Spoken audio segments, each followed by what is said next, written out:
ഞാനൊരു വീഡിയോ ചെയ്തിരുന്നു. പുതിയ ജനറേഷൻ പെൺകുട്ടികൾ തെറ്റിദ്ധരിക്കപ്പെട്ടു.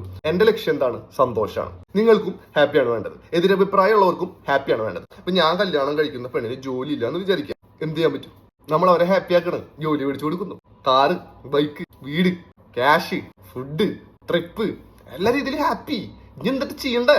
നമുക്കൊരു രാജകുമാരിയെ പോലെ കൊണ്ടു നടക്കാലോ. നമ്മുടെ കയ്യിലും പരിമിതമായ പണം വെച്ചിട്ട് നമ്മൾ മാക്സിമം ചെയ്തുകൊണ്ടിരിക്കുന്നത്.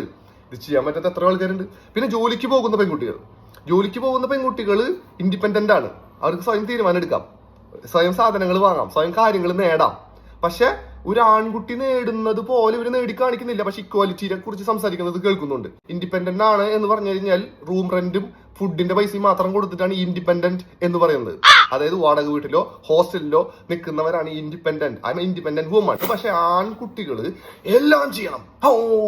കംപ്ലീറ്റ് കാര്യങ്ങളും നമ്മൾ തന്നെ ചെയ്യണം. ഉപ്പ് തൊട്ട് കർപ്പൂരം വരെ നമ്മ വാങ്ങണം. സൈക്കിള്, കാറ്, ബൈക്ക്, വീട്ടിലെ ചെലവ്, പെണ്ണ്, പ്രഗ്നൻസി എല്ലാം നമ്മൾ ചെയ്യണം.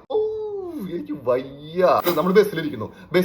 നമ്മൾ ബസ്സിന്റെ മുകളിലും അവർ ബസ്സിന്റെ ഉള്ളിലാണ് ഇരിക്കുന്നത്. അല്ല, നമ്മൾ ഒരേ സീറ്റും ഒരേ ഏരിയയൊക്കെ തന്നെ ഇരിക്കുന്നത്. നമ്മൾ ഇക്വാലിറ്റി ആണ്. എല്ലായിടത്തും കൊടുക്കുന്നുണ്ട്. ഹോട്ടലിൽ ഭക്ഷണം കഴിക്കുമ്പോൾ അവരെ നിലത്താണ് ഇരുത്തുന്നത്. അല്ല, എല്ലാ രീതിയിലും നിങ്ങൾക്ക് ഇഷ്ടമുള്ള പോലെ നിങ്ങൾ മുന്നോട്ട് ചെയ്യും. നിങ്ങളുടെ ഹാപ്പി എന്ന് നമ്മുടെ ഹാപ്പി.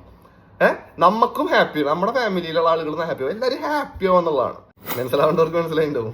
അപ്പൊ ശരി എന്നാ.